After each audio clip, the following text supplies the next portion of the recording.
Thank you very much. It's an honor to have President Zelensky of Ukraine, and we've been working very hard, very close. So we've actually known each other for a long time. We've been dealing with each other for a long time, and very well. We had a little negotiation spat, but that worked out great, I think, for both countries, and I think for the world, actually, beyond both countries. And we have something that is a very fair deal, and we look forward to getting in and digging and working and getting some of the rare earth. But it means we're going to be inside, and it's a big commitment from the United States, and we appreciate working with you very much. And we will continue to do that. We have had some very good discussions with Russia. I spoke with President Putin, and we're going to try and bring this to a close. It's something that you want and that he wants. We have to negotiate a deal. But we've started the confines of a deal, and I think something can happen. The big thing is the number of soldiers, mostly at this point, but soldiers being killed. You're losing thousands of soldiers. So on both sides, we're losing a lot of soldiers, and we want to see it stop. And we want to see the money get put to different kinds of use, like rebuilding. And we're going to be working very hard. But we've had a lot of very good conversations. I will say until we came along, the Biden administration didn't speak to Russia whatsoever. They didn't speak to anybody. They just allowed this to continue. And I will say that, I'll say in front of you, you've heard me say it 1,000 times, if I were president, this war would have never happened. We would have had a deal negotiated for you without having to go through what you've gone through. But your soldiers have been unbelievably brave. We've given them great equipment, but somebody has to use the equipment. They've been unbelievably brave, and we give them great credit. This was supposed to be over very quickly, and here we are 3 years later. So I give tremendous credit to your generals and your soldiers and yourself in the sense that it's been very hard fighting, very tough fighting. They're great fighters. And you have to be very proud of them from that standpoint. But now we want to get it over with. It's enough, right? We want to get it over with. So it's an honor to have you here. Thank you very much for coming. We're going to sign the agreement at the conference in the East Room in a little while, right after lunch. And we'll be having lunch together. We're also discussing some other things. And we appreciate everybody being here. It's somewhat of an exciting moment, but the really exciting moment is when they stop the shooting and we end up with a deal. And I think we're fairly close to getting that, and an honor to have you. And please, I'd like to say something. Well, thank you so much, Mr. President. Thank you for the invitation. And really, I hope that this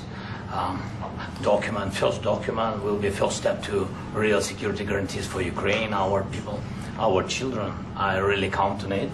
And of course, we count that America will not stop support. Really, for us, it's very important to support and to continue it. I want to discuss it with details further during our conversation, and of course, the infrastructure or security guarantees.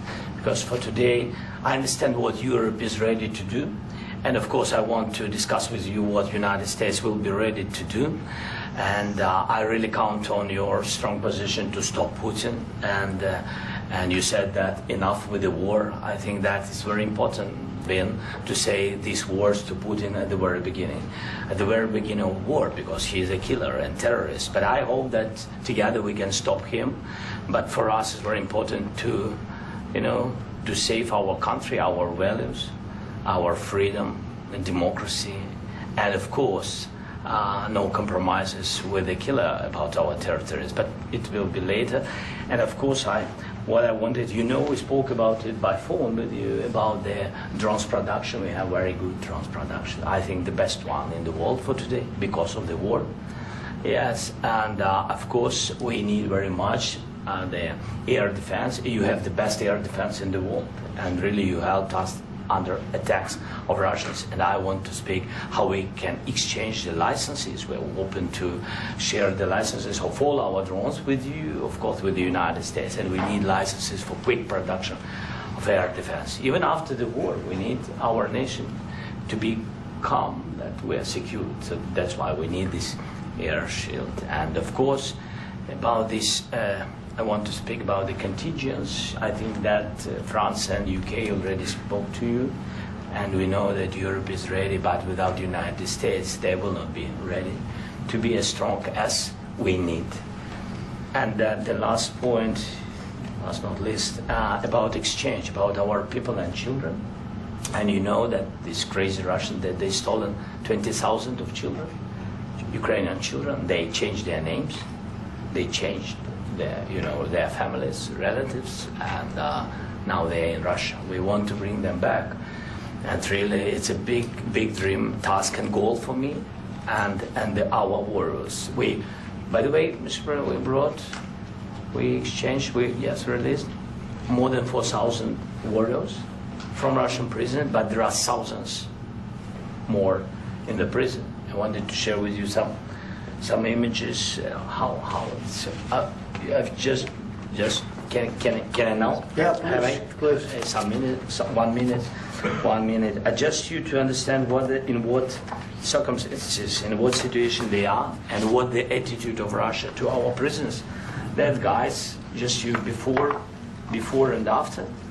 And you see before and after, just you to understand. Now thousands of such guys, ladies and men, there, and that, so they don't eat, they beat them, and they do a lot of bad things. So out of, even during the war, there are rules. Everybody knows there are rules during the war. So these guys, they don't have any rules. You see that 50, 60 kilograms left, and a lot of such things. And I didn't want to show you what the changes with images of children, because I will share with you. And I mean, it's looking tragic. Yeah, that's tough stuff. I wanted very much to give you, and you see it. Yeah. This is pastor, by the way. They stolen pastors, because it's not Russian church. They stolen pastors and moved pastors to the prison. At the end of last year, we brought 3 pastors, and we could exchange them. And this is pastor, you see. Yeah, that's tough. Yeah. So I mean, this I wanted to show you, and this. So thank you very much. We want to get that ended, right? Yeah. Of course. We And I want. think we will. And We have to, of course. do you have any questions, please? Thank you, Mr. President. With the, how much money is the U.S. going to put into the fund that is being created today, and how does this provide long-term security for Ukraine? Well, we don't know exactly how much, because we're going to be putting some money in a fund that we're going to get from the raw earth that we're going to be taking and sharing in terms of revenue. So it's going to be a lot of money will be made from the sale and from the use of raw earth. And as you know, our country doesn't have much raw earth. We have a lot of oil and gas, but we don't have a lot of the raw earth. And what we do have is protected by the environmentalists, but that can be unprotected, but still it's not very much. They have among the best in the world in terms of raw earth. So we're going to be using that, using it for all of the things we do, including AI and including weapons and the military, and it's really going to very much satisfy our needs. So it's something that just worked out really well. We have a lot of oil, and we have a lot of gas, we have a lot, but we don't have raw earth. So this has just about every component of the raw earth that we need for computers, for all of the things we do. This puts us in great shape. And long-term security for Ukraine. How does this provide? I think they're going to have great luck. I think once we make the agreement, that's going to be 95% of it. They're not going to go back to fighting. I've spoken with President Putin, and I feel very strong. I've known him for a long time, and I feel very strongly that they're very serious about it, and we'll make a deal. And when the deal is made, I don't think we talk about security. Everyone's talking about the other day. All they talked about was security. I said, let me make the deal first. I have to make the deal first. I don't worry about security right now. We have to have a deal, because right now, last week, 2,000 soldiers died on both sides. 2,000, and they're losing 1,000, 2,000, 3,000 a week. So as we sit here and we talk, people are getting shot and dying on the battlefield. And they're not American soldiers, but they're Russian soldiers and they're Ukrainian soldiers, and we want to be able to stop it. And we want to be able also to spend money on other things. We don't want to, this is a tremendous amount of money. And what the Biden administration did was terrible. They were giving money, but they had no security on the money. Europe, as you know, gave much less money, but they had security. It was in the form of a loan. They get their money back, and we didn't. And now, at least we're protected because the American taxpayer has to be protected too. But this is an incredible agreement for Ukraine because we have a big investment in their country now, and what they have, very few people have. And we're able to really go forward with very, very high-tech things and many other things, including weaponry that we're going to use in many locations, but that we need for our country. Mr. President, This allows us to do this. will you continue sorry. sending military aid? Yes, go ahead, please. If I can just, yes.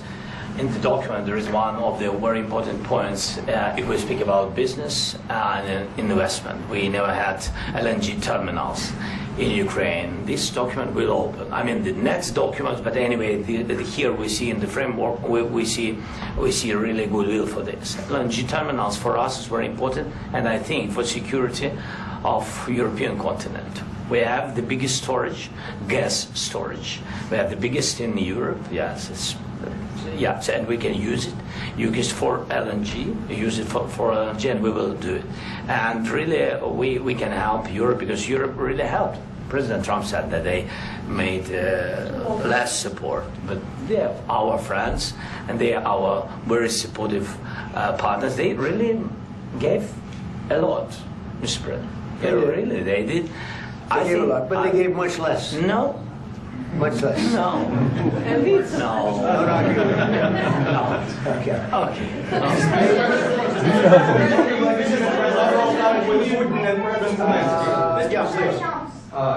Mr. President Trump, you have repeatedly called the deal with Ukraine as a historical one. And as a President of the United States, you make historical decisions in other issues which affect America and other world.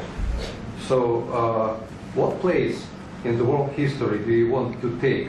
And do you associate yourself with any famous historical figures? Yeah, I'd say George Washington, Abraham Lincoln. I would say I'm far superior to George Washington and Abraham Lincoln. Now, you know I'm only kidding, right? Because when I say that, the fake news is going to go wild. They're going to say he considers himself to be better than Washington. But you never know. You never know. I don't compare myself to anybody. I'm here to do a job. We've had a great 35 days or whatever it might be, a month, a little more than a month. We've accomplished tremendous amounts. Not only this would be a very great achievement if we could get the war stopped and get them back to normalization. I think that's going to happen.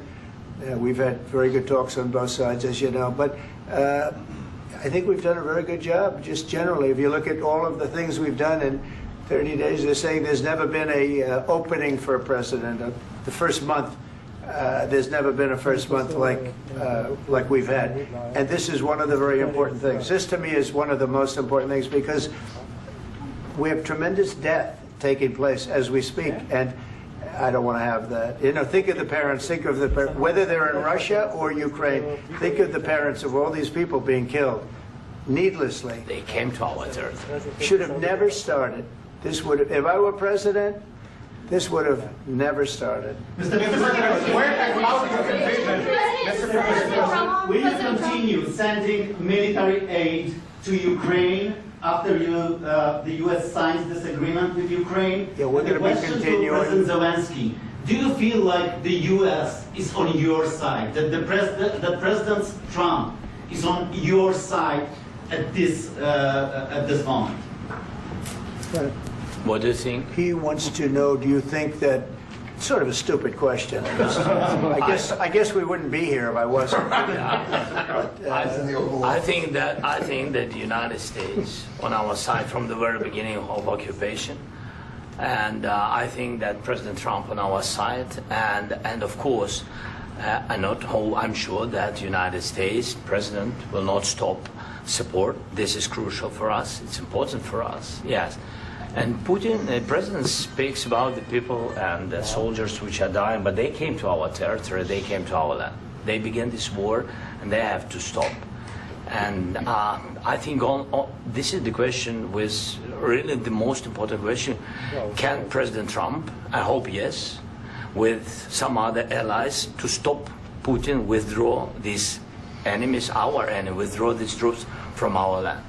And I think that you asked about the history, I think that if President, or when, he will stop Putin, if President Trump will bring peace to our country, I think he will be on this wall. We've had very, very good talks. What about military aid to Ukraine? President Zelensky just said that there will be no compromises with Vladimir Putin. I just wanted to ask both of you, firstly, are there compromises that you think that President Zelensky is going to have to make? And President Zelensky, is there anything that you might be thinking that you may be able to offer or bring to the table, for example, elections? Thank you. I think you're going to have to always make compromises. You can't do any deals without compromises. So certainly he's going to have to make some compromises, but hopefully they won't be as big as some people think you're going to have to make. That's all. That's all we can do. I'm here as an arbitrator, as a mediator to a certain extent between two parties that have been very hostile. To put it mildly, they've been very hostile. There's been a vicious war. There's been a vicious war. You know, it's a very level battlefield, and those bullets go out, and as I've said many times, we were talking about it with Pete, many times the only thing stopping those bullets is a human body. And in the case we're talking about, generally young human bodies are stopping a lot of bullets. It's dead level. That's why it's great farmland. It's great land. It's great farmland, but there's very little protection against the bullets that are being, and other things that are being shot. So all I can do is see if I can get everybody at the table and get an agreement. And I think we're going to end up with an agreement. Otherwise, I wouldn't probably be even here today. Mr. President, I've got two questions for you. You think ultimately your legacy will be the peacemaker and not the president that led this country into another war and ended foreign wars? And I've got a question. I hope it will. I mean, I hope I'm going to be remembered as a peacemaker.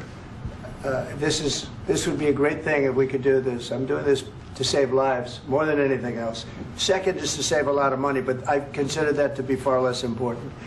So I hope I'm going to, thank you, Brian, for that question. It was a nice question. I hope I'll be known and recognized as a peacemaker. This would be a great thing to solve. This is a very dangerous situation. You know, this could lead to a third world war. This was headed in the wrong direction. If this election were lost, if we didn't win this election, and we won it by a lot, that was a mandate. We won every swing state. We won the popular vote by millions and millions of votes. We won everything. The districts, you look at the areas of red, take a look at a map. This was a big mandate, and this was one of the things. I said, we're going to get this thing settled. If we didn't win, I think this could have very well ended up in a third world war, and that would not have been a good situation. What was your second question? And my second question for President Zelensky, why don't you wear a suit? You're at the highest, why don't you wear a suit? You're at the highest level in this country's office, and you refuse to wear a suit. Just want to see if do you own a suit? Yeah, problems. A lot of Americans have problems with you not respecting the dignity of this office. I will wear a costume after this war will finish. Okay. Yes, maybe Maybe something like this? Something like yours, yes. That'd be great. Maybe something better, I don't know. Yeah. We will see. Maybe something cheaper than, yeah. Thank you. Thank you. President Trump. Thank you, President Trump. You said yesterday that you have... Are you going to send more arms to Ukraine in peace? There's no peace. Yeah, we're going to have arms to Ukraine, yeah, sure. Hopefully I won't have to send very much, because hopefully we're going to have it finished. We're looking forward to finishing this quickly. We're not looking forward to sending a lot of arms. We're looking forward to getting the war finished so we can do other things. But we very much appreciate the agreement, because we needed what they had, and we're treating, you know, our country is now treated fairly. Biden didn't do that. He didn't know what the hell he was doing. This should have never happened. This should have never started. But you know, sure, the answer is yes, but hopefully we won't have to send much because I'm looking forward to getting it done quickly, very quickly. Does that mean you'll provide security guarantees, Mr. President? I don't want to talk about security yet because I want to get the deal done. You know, you fall into the same trap like everybody else. A million times you say it over and over. I want to get the deal done. Security is so easy. That's about 2% of the problem. I'm not worried about security. I'm worried about getting the deal done. The security is the easy part. Security is very nice. Everybody stopped shooting. And now will Europe put people there? I know France is going to. I know the UK is going to. I know other countries are going to, and they happen to be right next door. We haven't committed, but we could conceivably. You know, we have security in a different form. We'll have workers there digging, taking the raw earth so that we can create a lot of great product in this country. So in that sense, you have something, but we haven't determined that yet. I will say, in speaking to France and in speaking to, and they were here, as you know, last week and just the other day, they have committed to a lot of security. I don't think you're going to need much security. I think once this deal gets done, it's over. Russia's not going to want to go back, and nobody's going to want to go back. When this deal ends, I really believe this deal is going to be over. Question?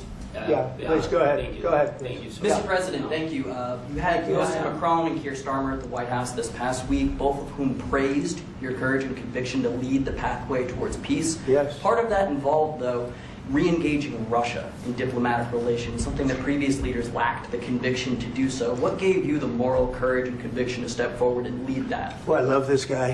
Who are you with? One American News, sir. Well, that's why I like him. One American News does a great job. I like the question. I think it's a very good question. It's a pathway to peace. It's a pathway to getting something solved. And I feel that as the head of this country, I have an obligation to do that. Plus, you know, we're very much involved. We got involved. It's too bad we got involved because there should have been no involvement because there should have been no war. And there shouldn't have been October 7th. That would have never happened. As you know, Iran was broke. They had no money to give to Hezbollah. They had no money to give to Hamas. They were stone cold broke. And then under Biden, they became rich as hell. They went from no money to $300 billion in a period of 4 years. And they gave a lot of that money away, and you see what happened. And that's a real mess also that we hope to be able to solve. But no, I appreciate your question very much. I feel I have an obligation to try and do something to stop the death. If I can answer. Yes, if I can answer. Please, Sorry. go ahead.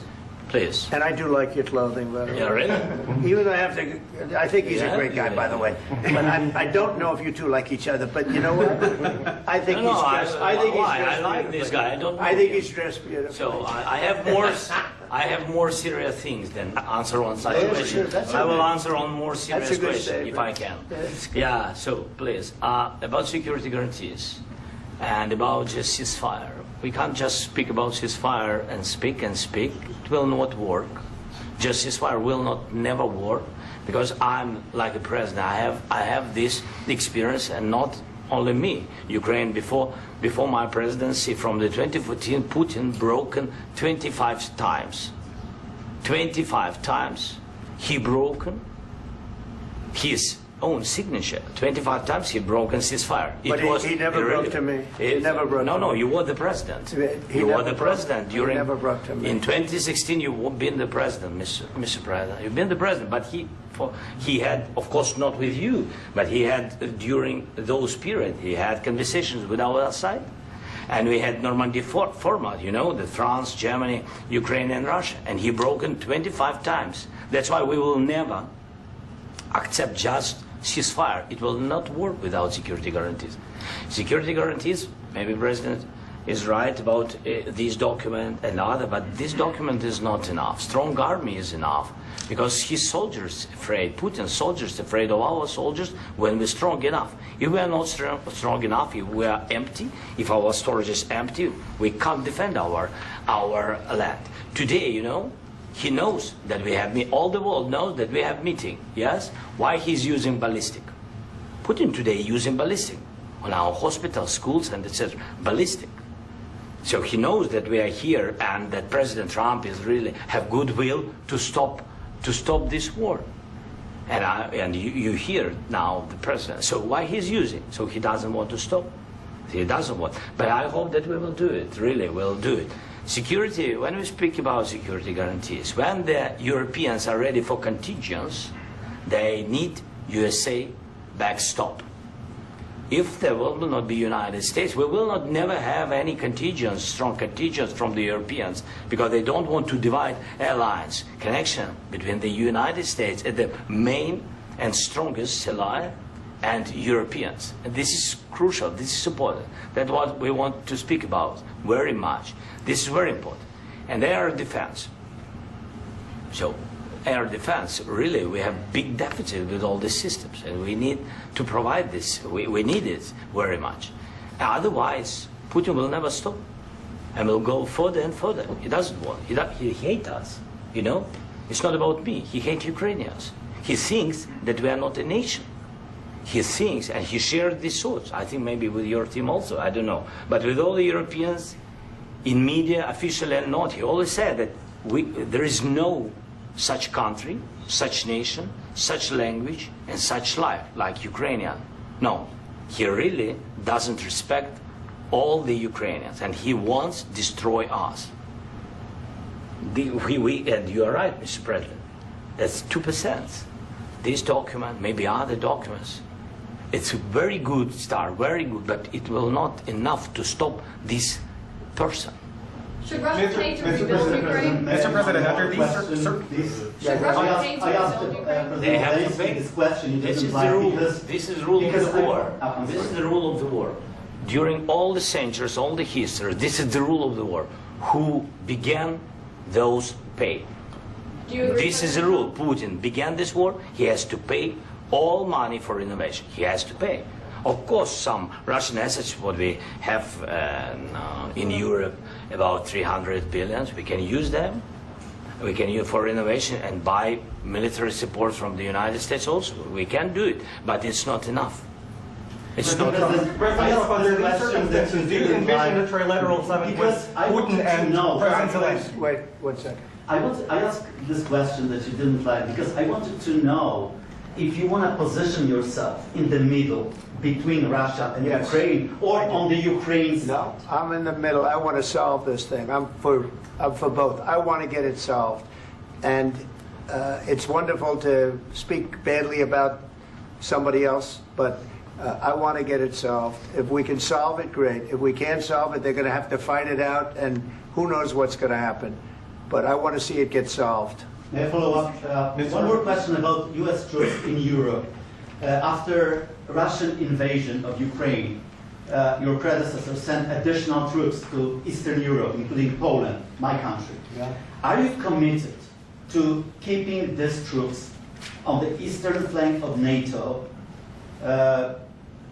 in the future? I'm very committed to Poland. I think Poland has really stepped up and done a great job for NATO. They, as you know, they paid more than they had to. They are one of the finest groups of people I've ever known. I'm very committed to Poland. What about Baltics? Poland's in a tough neighborhood, you know. What about the Baltics? The Baltics, they got a lot of, it's a tough neighborhood too. But we're committed. We're going to be very committed, and we're committed to NATO. But NATO has to step up, and the Europeans have to step up more than they have. And I want to see them equalize, because they are in for far less than we're in. And they should be at least equal. You understand that? Why is the United States, we have an ocean in between. Why is the United States in for so much more money and other things as Europe? With that being said, and as you said, they've also been obviously very helpful. But we have put in far more than they have. And I think they should equalize. Mr. President, Yeah, please, go can I ahead. ask you about the agreement again today? What changed between the first time that Secretary Bessent gave President Zelensky the agreement and today for the signing? We made a deal. So What was the I'm just- deciding factor? I'm a business person. We made a deal. That's what changed. A lot of the mineral- I didn't think we were going to make a deal. And We ended up making the deal, so that changed. Mr. President, what and how do you envision a trilateral summit with President Zelensky and Putin? I don't know, under but these well, they circumstances? don't like each other, I can tell you that. Okay? They do not like each other. This is not a love match, and it's unfortunate. That's why you're in this situation. The United States should not have allowed this to happen, okay? The United States, run by a man that didn't know much, I'm going to be very nice, run by an incompetent person, very incompetent person, should never have allowed this to happen. I've stopped wars. I've stopped many wars. My people will tell you, I stopped wars that nobody ever heard about. I stopped wars before they ever started. You can look at some of, I could give you a lot of nations that would tell you right now they were probably going to war. I could tell you right now there's a nation thinking about going to war on something that nobody in this room has ever even heard about. Two smaller nations, but big, still big. And I think I've stopped it. But this should have never happened. Mr. President, Sorry, just a second. About any negotiations. First of all, I want really to tell you, and I think that everybody understands that Ukraine, more than Ukrainians, nobody wants to stop this war. But at the future, any negotiations, it's understandable that two sides of the war, not Russia and the United States, because this is not the war between Russia and the United States. This is war of Russia against Ukraine and Ukrainian people. So these two sides will be at the will be at the negotiation table. Then of course United States, like the strongest partner of the Ukraine, and of course Europe.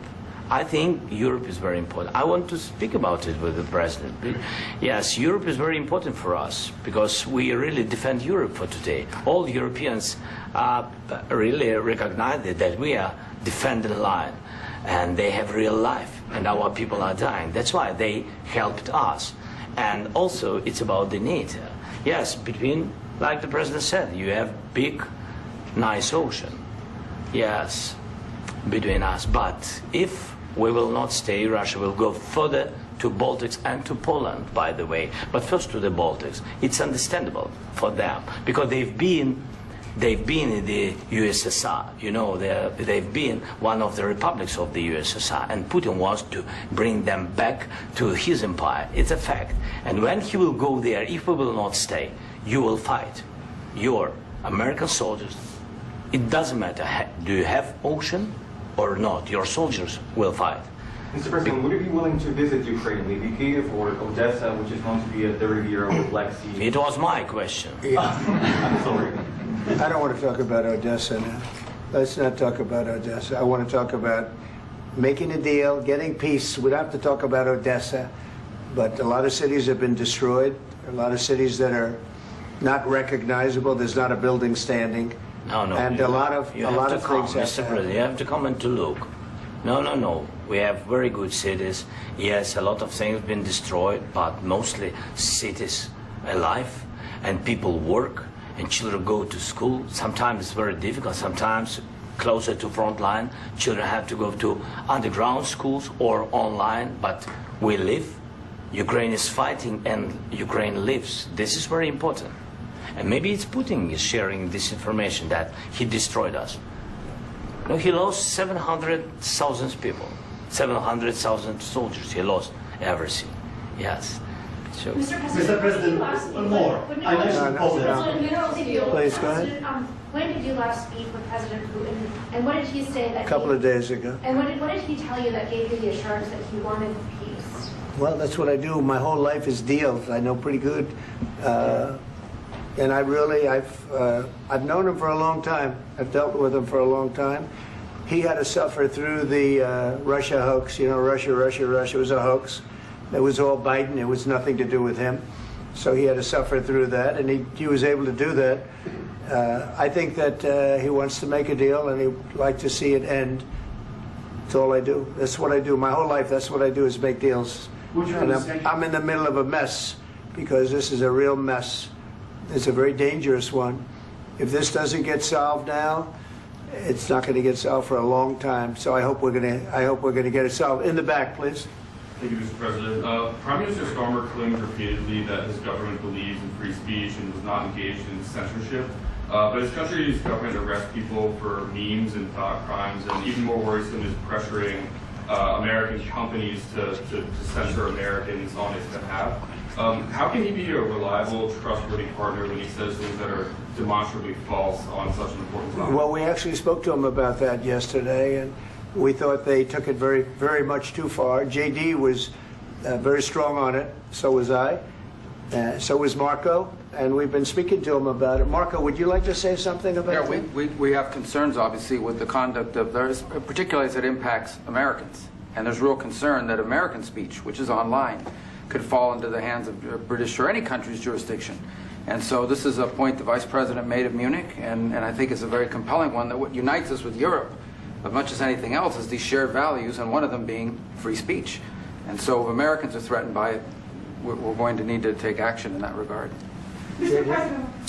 It's actually a very important question. We spoke about this in detail with the Prime Minister, the Foreign Secretary, and others at lunch yesterday. And I know that Secretary of Commerce Lutnick followed up in private meetings last night. This is really important. We believe Americans have the right to speak their mind, even if we in this room disagree with them. They have the right to speak their mind in the public square, which is often online these days. And we're going to defend that right as it pertains to American companies and American citizens vigorously if we have to. I do think that under the President's leadership, we're going to find common ground with our friends in the UK on this question, but it remains to be seen. The principle that will guide us is we believe in free speech in this country, and we'll fight for it for American citizens. Mr. President, on the deal, is there any other oil and gas component to the deal? Is it all critical? A little bit. We'll see. On LNG? But we're not really looking for that so much. We got a lot. We have more than anybody in the world, by far. So no, we're not talking about it too much, but a little bit. I think it affects also, but for the most part, no. And sir, is there any agreement from Ukraine to purchase U.S. LNG as part of the deal, or is that on the table at all? No, we don't need that. Mr. President, I just wanted to ask you about, you just mentioned that you'd spoken to Vladimir Putin a couple of days ago. Just to be clear, that's a new call, not the one that you... I've spoken to him on numerous occasions. Okay. And how was the latest call? What did you discuss? How did it go? Are you serious with that question? I am. I'd love to know. It went well. I think we're going to have a deal. On the minerals deal, Mr. President, some of those minerals are in the east of Ukraine, not far from the front lines and in areas that Russia has occupied. Will you direct President Putin to withdraw his forces from those areas if there's U.S. interest? Well, we'll take a look at the time. We have a lot of area. It's a very big area we're talking about, so we'll take a look. I'll study that, and I'll see. And who would protect those minerals if they are U.S. interests? Would that be Ukrainian forces? They'll be protected. European The agreement forces? will protect them. U.S. The forces? agreement, yeah, we're signing an agreement.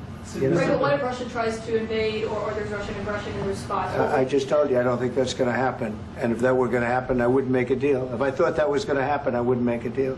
Some people may wonder why... You know, they ought to focus on CNN on survival, not asking me these ridiculous questions. Focus on surviving, because CNN's got such low ratings. I don't think they're going to survive. Let's go. Please, go. I already mentioned Poland. That Poland was under Russian control for decades after the Second World War. When I was a kid, I looked at the United States not only as a most powerful country, richest country in the world, the country that has great music, great movies, great muscle cars, but also as a force for good. And now I'm talking with my friends in Poland, and they are worried that you align yourself too much with Putin. What's your message for them? Well, if I didn't align myself with both of them, you'd never have a deal. You want me to say really terrible things about Putin and then say, "Hi, Vladimir, how are we doing on the deal?" That doesn't work that way. I'm not aligned with Putin. I'm not aligned with anybody. I'm aligned with the United States of America and for the good of the world. I'm aligned with the world, and I want to get this thing over with. You see the hatred he's got for Putin. It's very tough for me to make a deal with that kind of hate. He's got tremendous hatred, and I understand that, but I can tell you the other side isn't exactly in love with, him either. So it's not a question of alignment. I'm aligned with the world. I want to get the thing set. I'm aligned with Europe. I want to see if we can get this thing done. You want me to be tough? I could be tougher than any human being you've ever seen. I'd be so tough. But you're never going to get a deal that way, so that's the way it goes. All right, one more question. I will respond to this. So look, for 4 years in the United States of America, we had a president who stood up at press conferences and talked tough about Vladimir Putin, and then Putin invaded Ukraine and destroyed a significant chunk of the country. The path to peace and the path to prosperity is maybe engaging in diplomacy. We tried the pathway of Joe Biden of thumping our chest and pretending that the President of the United States' words mattered more than the President of the United States' actions. What makes America a good country is America engaging in diplomacy. That's what President Trump is doing. Can I ask you? Sure. Yeah? Yeah. Okay. So he occupied our parts, big parts of Ukraine, part of East and Crimea. So he occupied it on 2014. So during a lot of years, so I'm not speaking about just Biden, but those time was Obama, then President Obama, then President Trump, then President Biden, now the President Trump, and God bless, now President Trump will stop him. But during 2014, nobody stopped him. He just occupied and took. He killed people. You know what the contact line? 2015. 2014 2014. and 2015. 2014. Yeah. So I was killed, not here. Yeah, but that's exactly right. Yes, but during 2014 till 2022, yeah, the situation the same. The people have been dying on the contact line. Nobody stopped him. You know that we had conversations with him, a lot of conversation, my bilateral conversation, and we signed with him, me, like a new president. In 2019, I signed with him the deal. I signed with him, Macron and Merkel, we signed ceasefire. Ceasefire. All of them told me that he will never go. We signed him with gas contract. Gas contract. Yes, but after that, he broken this ceasefire. He killed our people and he didn't exchange prisoners. We signed the exchange of prisoners, but he didn't do it. What kind of diplomacy, JD, you are speaking about? What do you mean? I'm talking about the kind of diplomacy that's going to end the destruction of your country. Yes, but if you Mr. President, with respect, I think it's disrespectful for you to come into the Oval Office and try to litigate this in front of the American media. Right now, you guys are going around and forcing conscripts to the front lines because you have manpower problems. You should be thanking the President for trying to bring an end to this conflict. Have you ever been to Ukraine that you say what problems we have? I have been to. Count once. I've actually watched and seen the stories, and I know what happens is you bring them on a propaganda tour, Mr. President. Do you disagree that you've had problems bringing people into your military? And do you think that it's respectful to come to the Oval Office of the United States of America and attack the administration that is trying to prevent the destruction of your country? A lot of questions. Let's start from the beginning. Sure. First of all, during the war, everybody has problems. Even you, but you have nice ocean and don't feel now, but you will feel it in the future. God bless. You don't know that. God bless. God bless. You will not have a war. Don't tell us what we're going to feel. We're trying to solve a problem. Don't tell us what we're going to feel. I'm not telling you. Because you're in no position to dictate that. That's exactly what you're doing. You're in no position to dictate what we're going to feel. We're going to feel very good. You will feel influence. We're going to feel very good and very strong. You will feel influence. You're right now not in a very good position. You've allowed yourself to be in a very bad position, and he happens to be right about it. From the very beginning of the war. You're not in a good position. You don't have the cards right now. With us, you start having cards. Right now, you don't. You're playing cards. You're playing cards. You're gambling with the lives of millions of people. You're gambling with World War III. You're gambling with World War III. And what you're doing is very disrespectful to the country, this country. That's back to you. Far more than a lot of people said they should have. Have you said thank you once? This entire meeting? No, in this entire meeting, have you said thank you? You went to Pennsylvania and campaigned for the opposition in October. Offer some words of appreciation for the United States of America and the president who's trying to save your country. Please, you think that if you will speak very loudly about the war, you He's can... not speaking loudly. He's not Yeah. speaking loudly. Your country's Can I- in big can I- trouble. can I Wait a answer? minute. No, Can you've I done a lot answer? of talking. Your country is in big trouble. I know. You're not I winning. know. You're not winning this. You have a damn good chance of we are coming out staying, okay because of Mr. us. President, we are staying in our country, staying strong from the very beginning of the war. We've been alone, and we are thankful. I said thanks You haven't in been this alone. cabinet, You and haven't not been only alone. in this cabinet. We gave you, through I this said stupid president, $350 billion. You voted we gave for you your military president. equipment, You and you voted men for are your brave, president. but they had to use our military. What about West? If you didn't have You our invited military me- equipment, You invited if me you to didn't speak. have our military equipment, this war would have been over in 2 weeks. In 3 okay? days, I heard it from Putin. In 3 days, this is something Maybe new. less. In 2 weeks, of course, yes. It's going to be a very hard thing to do business like this. I Again, tell you. just say thank you. I said a lot of times thank you to American people. Accept that there are disagreements, and let's go litigate those disagreements rather than trying to fight it out in the American media when you're wrong. We know that you're wrong. But you see, I think it's good for the American people to see what's going on. I understand, sir. I think it's I very understand. important. That's why I kept this going so long. You have to be thankful. You don't have the I'm cards. thankful. You're buried there. Your people are dying. tell you You're again, running I low know. on soldiers. Don't- Listen, don't please, you're running Mr. low President. on soldiers. It would be a damn good thing. Mr. And then President. then you tell us, I don't want a ceasefire. I don't want a ceasefire. I want to go and I want this. Look. If you could get a ceasefire right now, I tell you, you take it so the bullets stop flying and your men stop getting killed. Of course, we want to stop the war. But you're saying you don't want a ceasefire. But I said to you, I want a ceasefire. with guarantees. Because you'll get a ceasefire faster than an agreement. Ask our people about ceasefire, what they think. That wasn't It doesn't with matter me. for you what That what wasn't this with me. means. It That was wasn't with you. a guy named Biden who was not a smart person. This That is was your, with, this that was is with your Obama. president. It was your president. Excuse me. That was with Obama, who gave you sheets, and I gave you javelins. Yes. I gave you the javelins to take out all those tanks. Obama gave you sheets. In fact, the statement is Obama gave sheets and Trump gave javelins.